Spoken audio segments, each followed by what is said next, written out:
All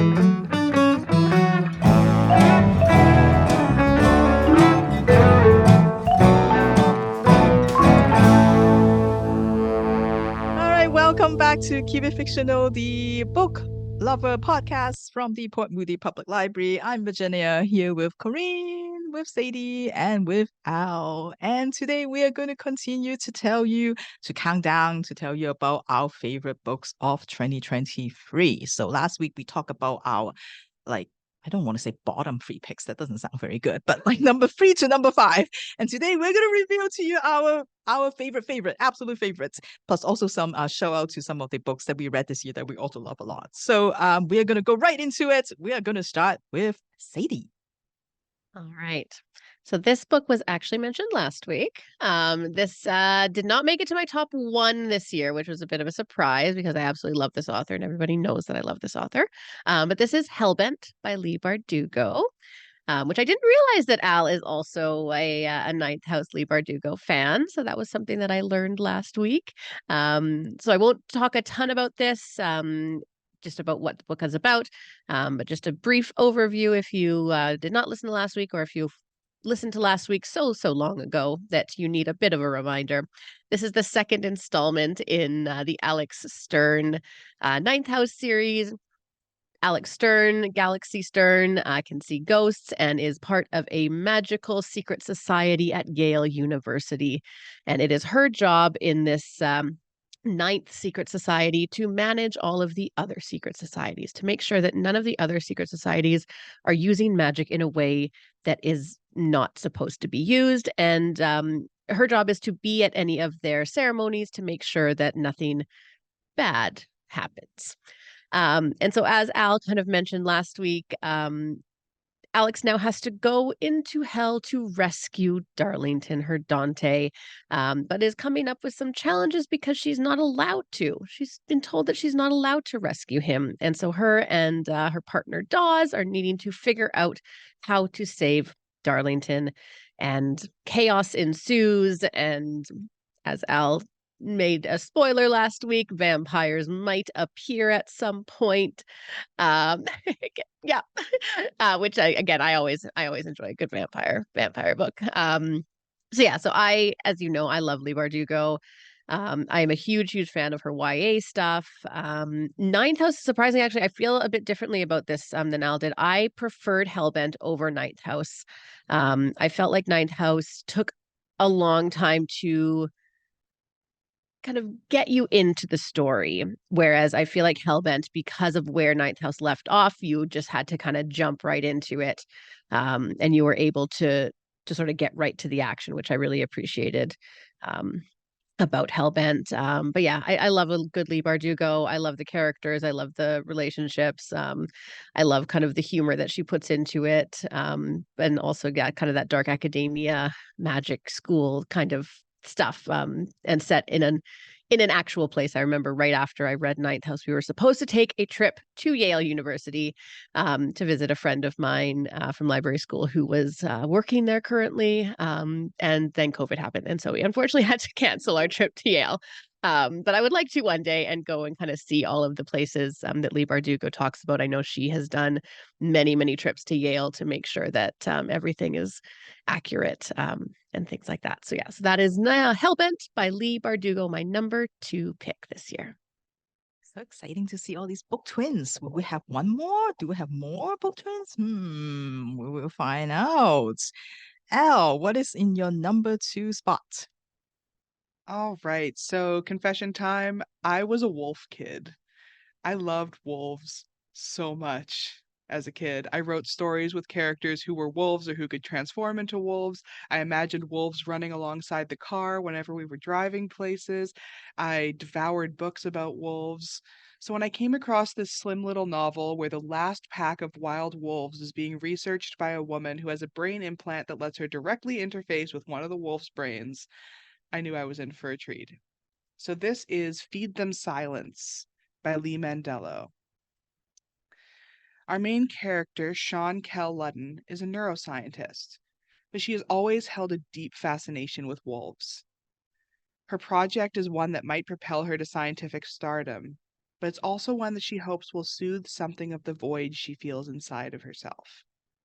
Kate, the wolf that she can interface with, becomes an obsession, with Sean wanting to interface with her as much as possible. And as the project continues, Sean's strained marriage strains further, and the relationships in her human life seem to pale next to the intimacy she feels she shares with the wolves. This novel is short but fascinating. I was expecting a bit more horror or body horror coming from Lee Mandello, but instead it was more of a meditation on relationships.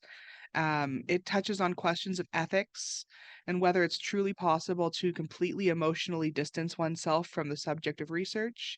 And it's about what humans owe to nature.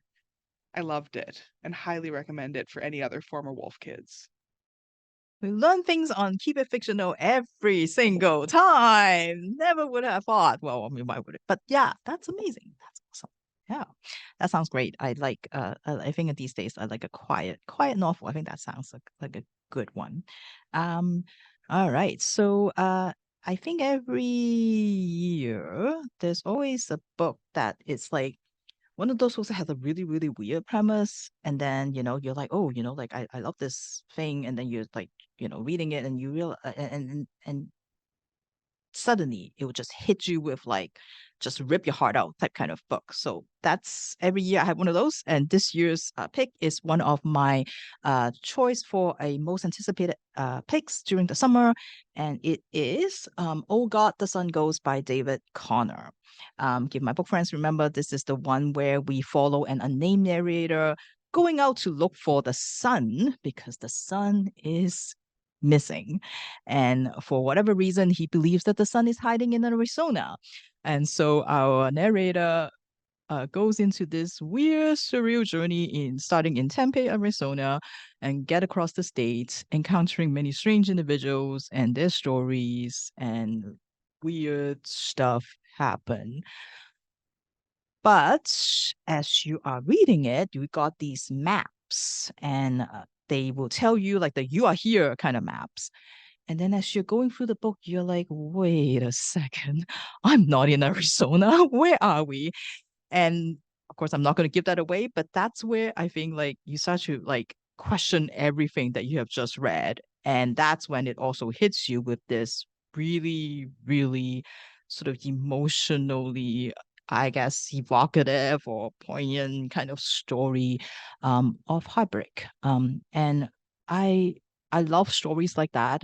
That's just kind of like lure you in with this like weird strange premise, and then like it becomes something much more, and I think that's where weird stories really work for me, and that's my favorite type. um and I guess I would say also that this is an author. David Connor is an author from Montreal, and he is a neuroscientist, and he definitely make use of his expertise in this book and make it all the more compelling. So you are looking for a book with like strange premise, and also tugs at your heartstrings, I think this will be a good pick. It's a weird book. Let me just like want to make sure you know that it's a weird book. Maybe not for everybody, but it's so good. It's so good. So this is Oh God, the Sun Goes by David Connor. All right, Miss Corrine, number two.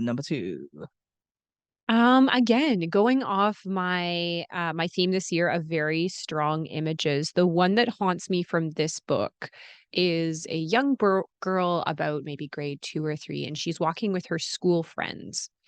And it's after school, and she's wearing her lovely uniform, kind of spotless and white, and kind of chatting and gossiping with her friends. And she's about to walk over a bridge, and she sees on the other side of the bridge there is a man who is going to cross past them. And he is dressed in ragged clothes, and he's dirty, and he smells a little bit. He's obviously been working in the field somewhere, working with cattle. His hands are calloused. His skin is kind of dark from the sun, and the little girl's friends kind of giggle a little bit to themselves to see someone who's kind of so unkempt, so kind of dirty, someone who clearly works with their hands. And the little girl realizes that the man walking towards them is her father. And in a brief moment, she catches him and looks in his eyes, and he sees her, and she turns her head and pretends that she doesn't know him. And at the same time, he looks at her and turns his head and pretends that he doesn't know her. This is one of the roughest scenes that I have ever read in an entire book. And if you would like to experience like 360 pages of heart-wrenching meditation on the extremely complex feelings of parents and children, and the stories that parents keep from their children to keep them safe and kind of keep them in a world that is free from hurt and pain, and the things that individuals have had to endure, that through all of this work and through all of this hardship, they have kept themselves gentle and kind, then I can heartily recommend. I Went to See My Father by Kyung Suk Shin, translated by my man, Anton Her. This is a beautiful, heart-wrenching story by the only woman and only South Korean to win the Man Asian Literary Prize. She is the author of previous books like Violets, the again brutally heart-wrenching Please Look After Mom, which I cried starting the first paragraph and then just kept going. This is the beautiful story of Han, who has lost her child, and her father is a little bit unstable as his mother has gone to the big city to undergo treatment. And so for the first time, she is kind of left alone with her father and kind of recognizing him as a fellow adult with his own story. And as you delve deeper, you realize that his is the story of many average people in Korea during the Korean War and all of the horrors and traumas that he has had to endure. And that somehow he conserved this core of gentleness that he keeps for his children and that he shows to them. And despite all of the hardship and all of the ugliness around him, that he has constantly chosen in his own way and the only way that he is capable to love his children. Um, Again, this is a master at work. A true master at work. It is a very quiet book where you don't feel like a lot happens until you're kind of hit with these scenes that just kind of crystallize something so human and so relatable that they knock the wind right out of you. So this is my number to pick. It is a beautiful book that I do expect to see on some like other best of lists, if not my book friends here. I feel like Anton Her has got my back. Thank you, Corinne. All right. So we have gone through our all the I'm wrong except one. But before we do that, we're gonna quickly give some shout outs to books that we have loved that we may not be able to put in our top 5. So why don't we start with Corinne? All right. This list is always so impossible, but my top 5 shout outs, 2023 books: The Skull by John Klassen, which I loved. Burn Anything That Tries to Burn You. Love it. Greek Lessons by Han Kang, which I also loved, but is way too hard to talk about in any way. I don't even know if I actually understood it. I just kind of like felt it. Um, Sleeping Car Porter by Suzette Mayers. I loved that book. It was nothing what I thought it was going to be, and I really appreciated that it wasn't. I'm Dandelion by Jamie Chai Yun Liu, which I talked about on this podcast, which I really enjoyed. Another searing and look at relationships between parents and their children. Swimmers by Julie Otsuka, which was absolutely wonderful. And the reissue of Osamu Dazai's The Flowers of Buffoonery, and Philip Mold's, of course, The Art Detectives, which I enjoyed so much. All right, Al, how about yours? All right, I've just got 2 books that I want to shout out real quick. And they are very different from the ones that I talked about today.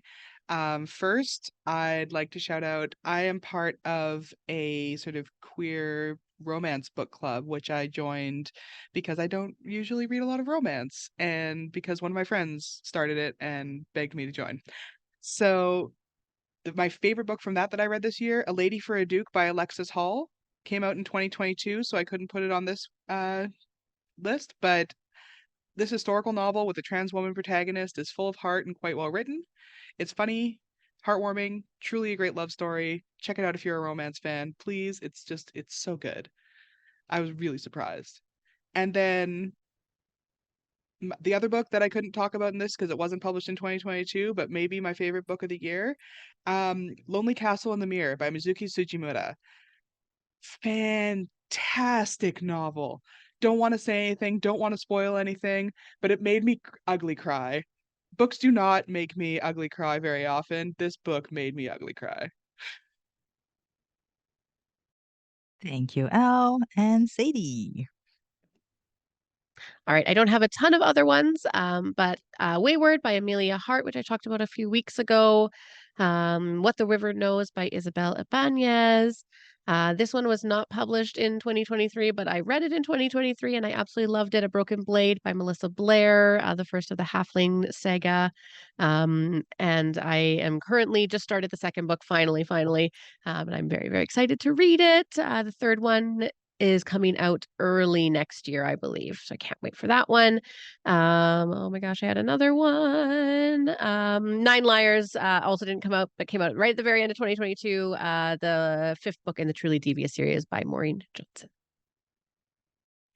And for my shout outs, too many, but some of the modern classics that I read around the world: Wizard of the Crow by Gugi Watiango, The Hearing Trumpet by Lenora Carrington. I haven't laughed so hard with that book. Invention of Morel by Adolfo Buyon Caceres. That was really, really great. Finally got to reading, like a Rushdie, a Salman Rushdie, finally, Victory City with this year's new book. And I think one of Elle's favorites, Seth Dickinson, The Traitor by Ruth Cormoran. Don't know if yeah, okay. All right, I'm just like, I think, yeah, amazing, absolutely amazing. Comics, instead of I think in addition to, I should say, all the Spy Family that I read, Maxi Kid by Pedro Martin is really, really good. I love that, love the art, love the story, love everything about it. Short story collections, of course, Evil Flowers by Gunhil Oyahak. I don't know how to say that word at all. And also The Secret Life of Insects and Other Stories by Bernardo and Skinka. Again, show me what short stories can do. Continue that whole sort of devastating kind of like books. Tell Me I'm Worthless by Alison Brumford. One of the most frightening kind of haunted house story that I read. I love that book. And of course, the book that I recommended to Fiona, Margaret and the Case of the Missing Body by Megan Mills. Love, love, love that book. Continue to have a lot of sea creatures, in my reading, like last year. So this is a Corinne by Jay Song, and it was very weird because it's just this like swimmer turning into like a mermaid or trying to be a mermaid, but it also brought back all the memories of this Chinese actress singer Faye Wong, who was mentioned in the book like a whole bunch of times, and I was obsessed with this person when I was younger, so it was really weird to see that again. And of course, Shark Heart by Emily Habeck, the one about the husband turning into a shark. That was the closest to my top. I almost made it to my fifth place, but anyway. And then An Archive of Brightness by Kelsey Socha, which is, not about sea creatures or not, but I would never forget that. Like, I thought there were actually two lobsters, man falling in love, like half lobster, half man falling in love. I still can remember. So I'm going to say it's sea creatures anyway.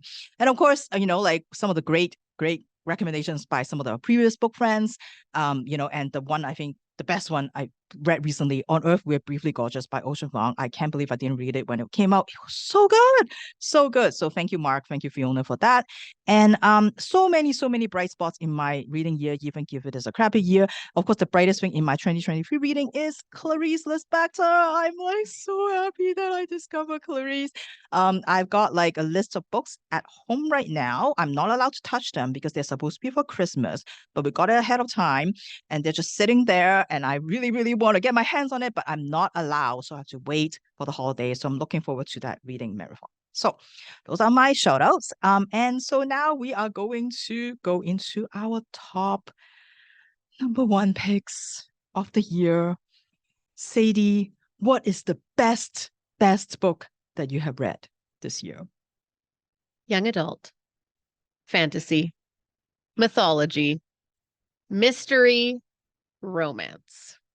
So those are some of the genres that this book has been placed under on Goodreads. So it is not a big surprise that this book made my number one spot. This book was almost on my most anticipated, I think, for the summer. And then it did get bumped off just because that was our say goodbye to Mark episode. And so I chose a Mark book instead. But this one almost made it onto that list. And this is Threads That Bind by Kika Hatzopulo. I think I'm saying that right. Kika Hatzopulo. This is their debut novel. And it takes place kind of in a post-apocalyptic world, which so it's funny because I always say I do not enjoy post-apocalyptic books, but the number of post-apocalyptic books that I read is quite high. So I feel like I need to change that that kind of disclaimer about myself. I enjoy them if they have good characters and a good story, and I think when the focus is not necessarily on the fact that the world has ended and more on the characters and on the story, then that is when I do enjoy that kind of book. And so this book does take place in sort of a post-apocalyptic world in the half-sunken city of Atlanta, or Atlanta. And it follows the descendants of Greek gods.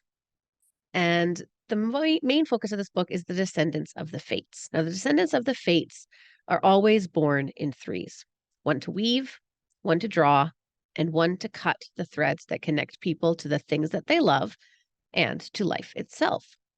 The Aura sisters are no exception to this.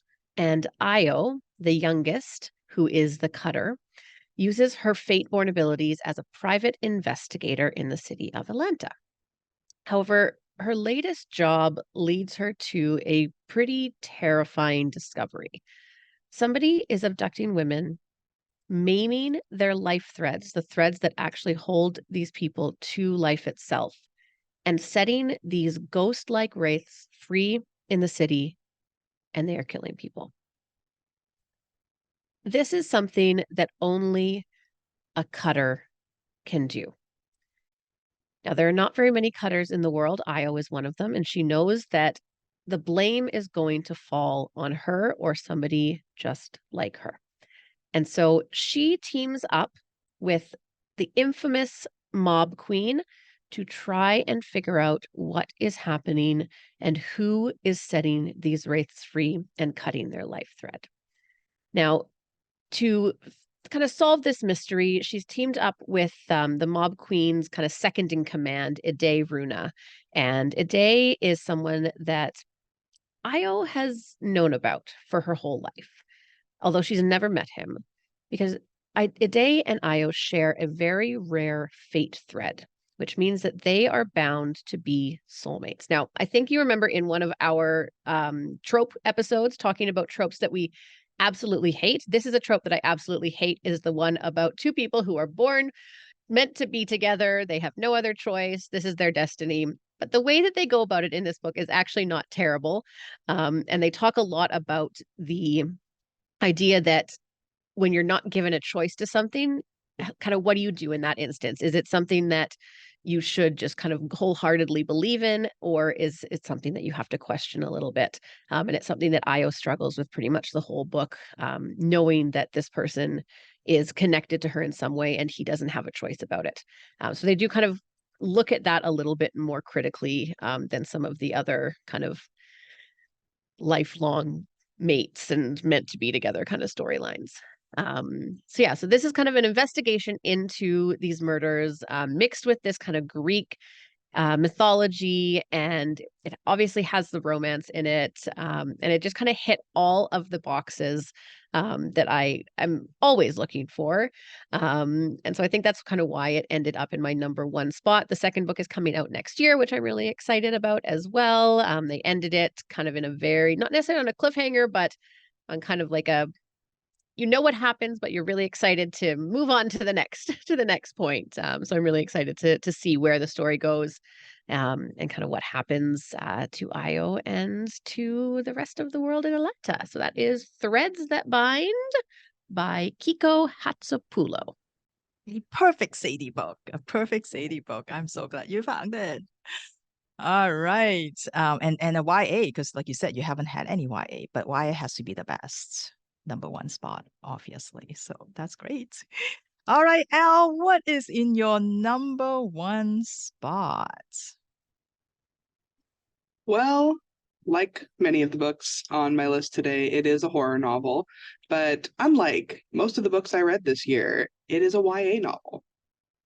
I'm not a huge YA reader, but I picked this up because I've loved the author's past work. And so I picked up The Spirit Bears Its Teeth by Andrew Joseph White. This is the second novel by White that I've read, the first being his debut YA horror novel, Hell Followed With Us. This one follows our autistic trans protagonist Silas in a historical setting inspired by the spiritualist movement of the 19th and early 20th centuries, which is just a really cool period that I don't think is played with enough by fiction. So that was a good draw. So, in a world where the veil between the human and spirit worlds is thin, where men with violet eyes are valued for their ability to be spirit mediums and banish hauntings, and women with violet eyes are valued for their ability to bear violet eyed sons, Silas is a violet eyed young man who everyone around him sees as a woman. After a disastrous attempt to earn his freedom, Silas is diagnosed with veil sickness and sent to Braxton's Sanatorium and Finishing School to be turned into the perfect young lady and the perfect wife. Once there, Silas realizes that the place is even darker than he thought when the souls of missing students begin to beg him for help. So, this was a visceral, fascinating book. I loved Hell Followed With Us, but this book feels like a slightly more mature outing from White. The way he portrays trans joy, trans pain, and most especially trans rage are gripping and satisfying.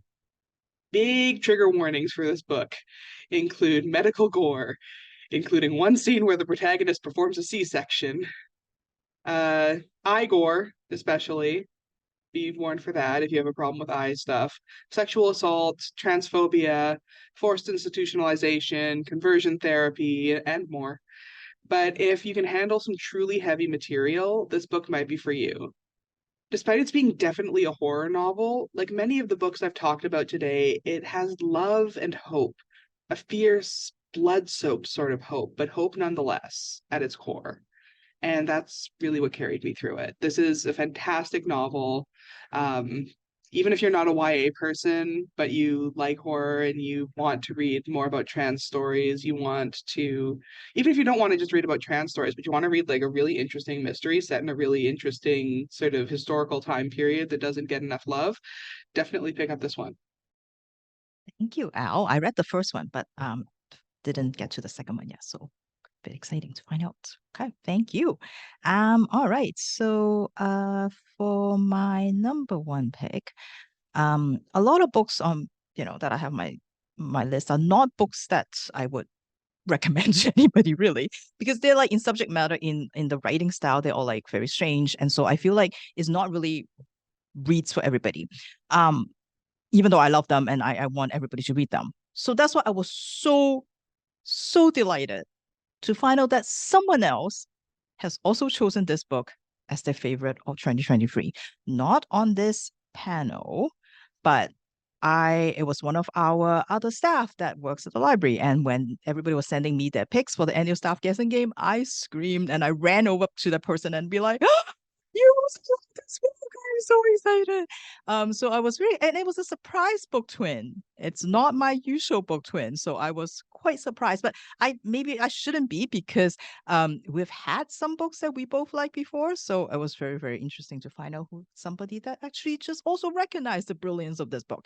It is a book that it is just a 122-page novella. I devour it. I borrowed the library copy, then I went and bought the ebook, and then I went to buy the print book because I love the book so much. And then I heard the author read an excerpt at a podcast, which I alluded to between the covers.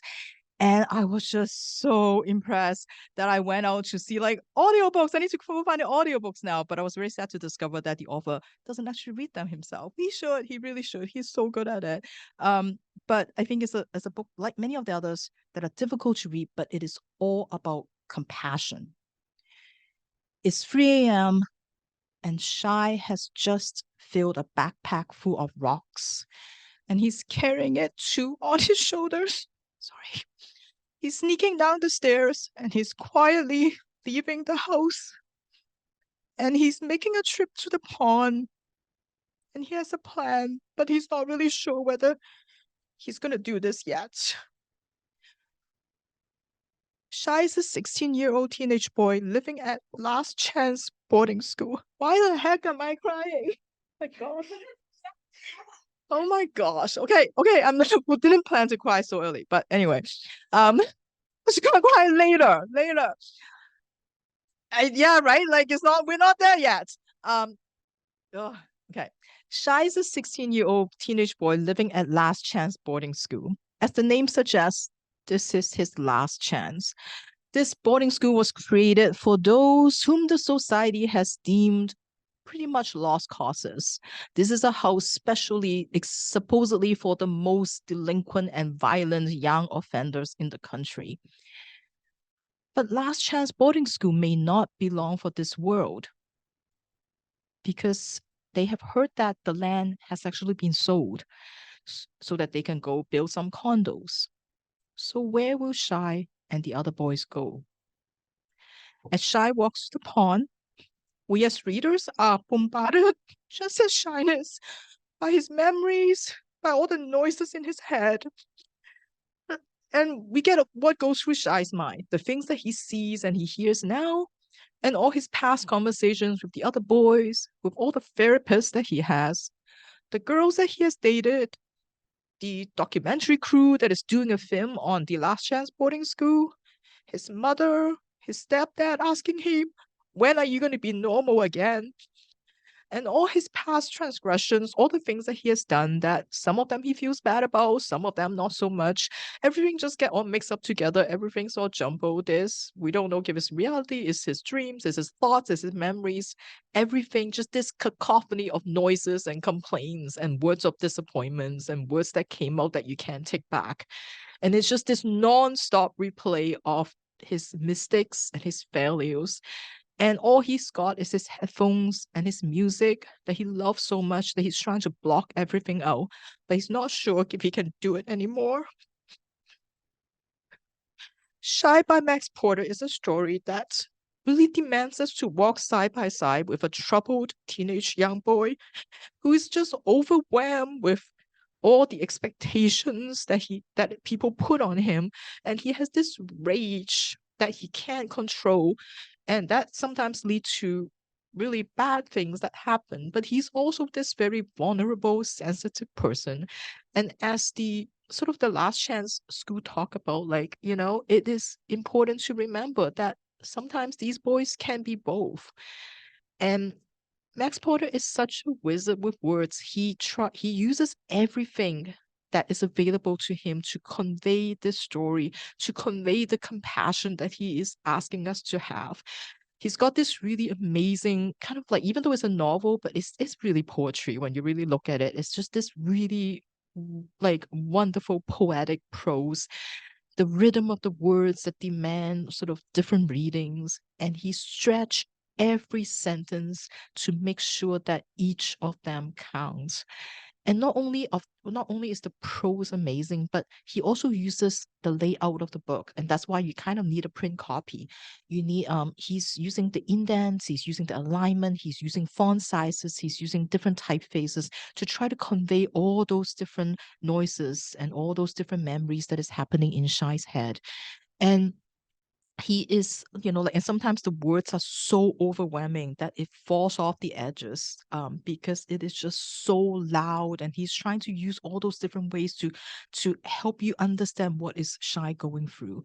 It's definitely experimental, it's unconventional, and I think it's just what I needed this year, because like I mentioned, I think, and Corinne was saying something similar too. It's just like I'm not really into plot this year. I just want to get into someone's head and stay there and really, really get to know them. And so it's just such a wonderful book. Again, I think, again, really, really hard to read, but it's really about empathy, about developing that compassion. And I think listening to Max Porter, that one interview talk, he's so full of compassion. And so I think this is a book that is just, it's a very short book. It's hard to read, but it's such a wonderful book. And so I just want to give so this is a Shy by Max Porter, and I'm gonna give a shout out to my book twin, Sarah. I know. I didn't, yeah, wasn't expecting that. I'm just like, but I think both of us really, really love Ian Reid, and Ian Reid books are also all very weird. And so I'm like, it tracks, it makes sense. But anyways, So, Miss Corinne. all right, this is kind of cheating. This actually isn't my favorite book. There are parts of it that I thought could have been really well written, and I don't think that it necessarily gets to the heart of what I really want to know. But it is the greatest story of 2023. And so, despite all of those things, it does make it to the top of my list because it combines like two of my favorite things, one of which is art, the second of which is stealing art. And this is the absolutely, to borrow a term from Virginia, an absolutely banana pants story. On the surface of it, it seems like something that you wouldn't even get in a Hollywood movie because some executive would look at the script and go, no, that simply is not possible. And yet it is. It was. And somehow continues to be. I first came across this story in, I believe, an article in GQ about this particular case. I believe also written by our author, journalist Michael Finkel, talking about the story of Stefan Breitweiser. And I'm taking a stab at that pronunciation. Stefan and allegedly, his girlfriend drove around France and Switzerland stealing $1.4 billion worth of art. $1.4 billion worth of art. And not just paintings, they would help themselves to statues, famous cups, weapons, swords, essentially kind of whatever caught Stefan's eye. It was easy enough to do. They did it for years and did not get caught. The only reason that these two thieves, one of them very much a thief, one of them allegedly, were caught is that they had a really bad breakup and she hucked some of the things into a river, which were found by the police. This is The Art Thief, a true story of love, crime, and a dangerous obsession. This is the absolutely astounding story of a thief who stole not for money, not for profit, but just because he liked pretty things. And he kept those pretty things in his attic and just admired them. Michael Finkel had done several interviews with Stefan after the fact when he was caught, and attempted to do some interviews with his girlfriend, which were not successful, to try and determine how and why. I think the most fascinating part of this book is essentially tells you that getting away with art crime is extremely easy. Like, don't worry about it at all. Super simple. But it is a fascinating look at kind of what compels a person, what drives you to the point of obsession that you're willing to step outside of societal bonds.